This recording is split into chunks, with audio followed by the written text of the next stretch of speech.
अच्छा जी, आज हम बात करेंगे। एक कल नहीं परसों की ट्रेड बाय ली हुई थी, फिर मैंने सेल ली थी, एंड देन फिर मैंने एनएफपी पे सेल किया था उस फिर तीनों ट्रेड्स की। एक्चुअली जिस दिन मैंने पहली बाय ली थी, ठीक है, ये वाली, तो उस पर हमें नजर ये आ रहा था कि मार्केट ने नीचे से लिक्विडिटी ग्रैब की है।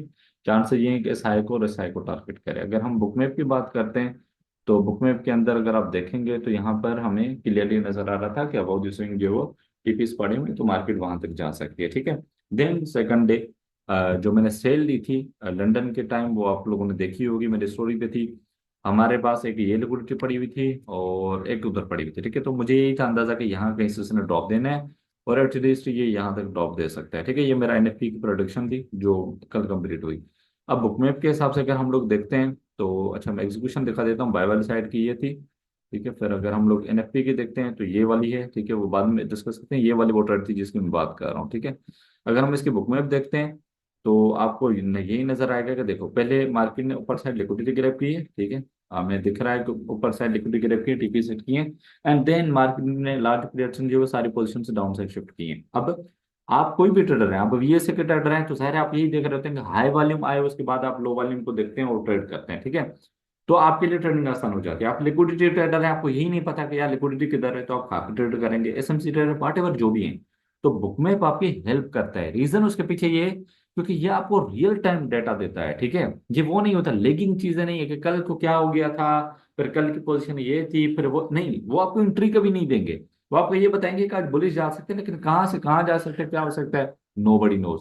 लेकिन लार्ज प्लेयर्स की जो एक्टिविटी रियल टाइम होती है, रियल टाइम लिक्विडिटी होती है, वो आपको बुक में भी ही सिर्फ देता है, ठीक है। बाकी सारे तुक्के हैं, वो सीधी बात है, आप लोगों को खुद पता है, ठीक है। टू बी ऑनेस्ट, अब जब ये बन रहा था तो मुझे पता था कि ये मार्केट ऊपर जा रही है, लेकिन फेक आउट होगा, ठीक है। और वही हुआ, फेक आउट हुआ, मार्केट सस्टेन नहीं कर पाई और बहुत अच्छा रिएक्शन दिया, ठीक है। आप देख सकते हैं कि इजीली एक कैंडल ने दो बुलिश कैंडल को जो है ना वो इंगल्फ कर दिया। इट मींस मार्केट में बेरिश जो है वो सेलर्स जो है वो आ चुके हैं। अब मार्केट में आप थोड़ा आगे देखेंगे तो आपको ये चीज देखने को मिलेगी, मार्केट ने बहुत अच्छा से सेल ऑफ किया, and then so on continue जो वो दिन वाला टाइम किया, ठीक है। अब आते हैं इस पे कि एनएफपी वाले टाइम क्या हुआ था, ठीक है। अब एनएफपी को हम डिस्कस कर लेते हैं। अच्छा, बहुत सारे लोगों का ये होता है। अच्छा, इसमें मैं ये भी दिखा देता हूँ कि एनएफपी पे मैंने ट्रेड क्या ली थी। ये वाली ट्रेड थी नीचे वाली, और ट्रेड ये रही, ठीक है। डेटा जो स्ट्रांग था उसके हिसाब से मैंने इसको सेल किया था, लेकिन मुझे दिखा कि नीचे वीकनेस हो चुकी है, मार्केट नहीं जाना चाह रही, तो मैंने इसको क्लोज कर दिया, ठीक है। और फिर मैंने बाय यहाँ लेने की कोशिश की, लेकिन कल जैसे कि आप लोग जानते हैं नेट का इशू था, तो वो भी मिस हो गई। फिर सेल लेने की कोशिश की, वो टिकर नहीं हुई, तो बहुत सारी प्रॉब्लम कल हुई, तो मार्केट में कोई खास और एंट्री नहीं मिली। लेकिन ये थी। अब बहुत सारे लोगों का मुझसे सवाल ये होता है कि अच्छा, ये वो एंट्री थी जो मैंने ली थी। बहुत सारे लोगों का मुझसे सवाल ये होता है कि भाई, बुक में क्या न्यूज में भी आपको मदद करती है, ठीक है, लेकिन वो गेम्बलिंग है। क्योंकि देखो, हमें दिख रहा था कि मार्केट में एक लिक्विडिटी ये पड़ी हुई है न्यूज से पहले, दूसरी ये पड़ी, यानी वो टीपीज हैं। अब न्यूज से एक सेकंड पहले अगर ये रिमूव हो गए, आप बैठे हुए सेल के लिए, लेकिन वो रिमूव हो गए तो आप गए, ठीक है। या ऊपर आ जाते हैं सडनली तो भी आप गए, ठीक। तो हम यहाँ पर प्रोफेशनल अप्रोच अपनाते हैं, डेटा रिलीज होने देते हैं। अब देखें, डेटा रिलीज हुआ, मुझे दिखा कि मार्केट नीचे जा सकती है, मैंने उसको सेल किया। लेकिन मैंने देखा कि बहुत बड़ी सेलिंग करने की कोशिश की गई, लेकिन मार्केट नीचे नहीं जा पाई, फेकआउट हो गया है। अब हाई चांसेस है कि वापसी रिवर्सल हो जाए, ठीक है। मैंने अपनी ट्रेड यहीं पे क्लोज कर दी। मैं चाहता तो मैं इसको लॉन्ग नीचे लेके जा सकता था, लेकिन जाहिर वो मुझे स्टॉप आउट कर देते क्योंकि मुझे वीकनेस पहले ही दिख गई थी, ठीक है। तो एक्चुअल ये है कि अब इसमें मैंने प्रेडिक्शन ये कर दी उसी टाइम, लड़कों को मैंने कह दिया कि भाई मुझे ये लग रहा है कि मार्केट ने डंप इस वजह से दिया और एकदम से वापसी ऊपर गई है न्यूज, जबकि आपकी जो थी वो निगेटिव थी, ठीक है, बहुत निगेटिव थी फॉर द गोल्ड। लेकिन मार्केट ने क्या किया, वो सारी चीज को जो है वो बैक एंड पे डाल दिया। उसके पीछे एक रीजन तो जियोपॉलिटिकल सिचुएशन थी, दूसरा कोई लिक्विडिटी खास साइड और नहीं थी। काफी सारी लिक्विडिटियां थी, ये वो पहले ही मार्केट ने ले ली। अब जाहिर है नीचे कुछ आपके लिए बचा नहीं, मार्केट और नीचे जाने के लिए राजी नहीं, तो जाहिर है मार्केट वापसी ऊपर जा सकती है, ठीक है। फिर जब ये ऊपर गई तो मैंने उस वक्त भी ये लड़कों को कहा कि भाई, आपका जो ऊपर की तरफ मार्केट गई है ना, लेकिन हमें कोई टारगेट नजर नहीं आ रहा। इट मींस हाई पॉसिबिलिटी ये है कि मार्केट यहाँ से कहीं वापसी हाई वैल्यू ट्रेड करके वापसी नीचे आ जाए, और वही सेम चीज हुई, ठीक है। तो बुक में जो है ना, वो सिर्फ एक मेथड के लिए नहीं है।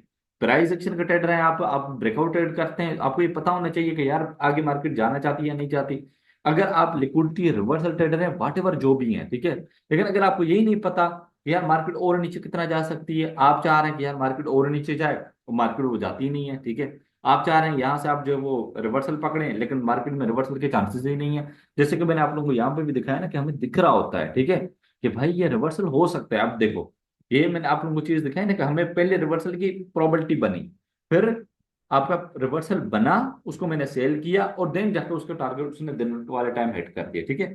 तो बुक में जो है ना आपको टेक्निकल में तो हेल्प करता है, लेवल्स आपको निकाल के देता है, लेकिन जो आपके अंदर फियर होता है, आपके अंदर ग्रीड होती है, आप जो इनलॉजिकल जो है ना फैसले कर रहे होते हैं, इमोशनल होके, वो आपके खत्म हो जाते हैं। होल्डिंग पावर आ जाती है, आप फेयर एंट्री लेते हैं, ओवर ट्रेडिंग आपकी कम हो जाती है, बहुत सारी प्रॉब्लम है जो आपकी बुक में खत्म कर देता है, ठीक है।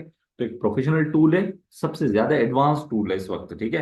कोई भी और नहीं, आप टू भी ऑनेस्ट सीधे जानते हैं, आप सारी, मैंने पिछली वीडियो में मेंशन किया था ना, आप सारी स्विंगे मार कर सकते हैं भाई, ये भी लिक्विडिटी वो भी लिक्विडिटी, लेकिन रियल टाइम लिक्विडिटी कौन सी है, नोबडी नोज। लेकिन बुक में आपको ये बताता है कि भाई इसमें से जितनी भी आपने स्विंग मार की है तुक्के वाली, उसमें से कौन सी रियल स्विंग है, ठीक है, जहां से मूव हो सकते हैं, आपके अंदर फेयर कम हो जाता है, ठीक है। ऐसा नहीं होता, आप ऐसा है कि प्रॉफिट बन सकता है, लेकिन आपको नहीं पता कि नेक्स्ट ट्रेड में पता नहीं बने ना बने, प्रोबेबिलिटी लो हो जाती है। तो बुक मैप की वजह से प्रोबेबिलिटी आपकी ज्यादा हाई हो जाती है, ठीक है। तो आई होप तो इस चीज से जो है ना कुछ सीखने को मिला होगा। और रिकॉर्डिंग कोर्स की वजह से ये हो रहा था कि लड़के थोड़े कंफ्यूज हो रहे थे, तो मैं आने वाले एक दो दिन के अंदर लाइव क्लासेस फिर से शुरू कर रहा हूँ। ये अनाउंस बैच नहीं होगी, लेकिन जो वेट में बैठे हुए थे कि सर नेक्स्ट बैच कब होगी, तो भाई बैच जो आने वाले कुछ ही दिनों में आपकी क्लासेस लाइव स्टार्ट हो जाएंगी, तो उसको आप ज्वाइन कर सकते हैं। क्योंकि सारे बैच तो मैं अनाउंस फिर से नहीं कर सकता, मैं ऑलरेडी 3 बैच कर चुका हूँ, लेकिन ये कि ये कुछ लाइव क्लासेस जो होंगी वो मैं करने वाला हूँ आने वाले दिनों में। तो आप जो मेंटरशिप के लिए नीचे मैं व्हाट्सएप का नंबर दे दूंगा, उस पर रब्ता कर सकते हैं।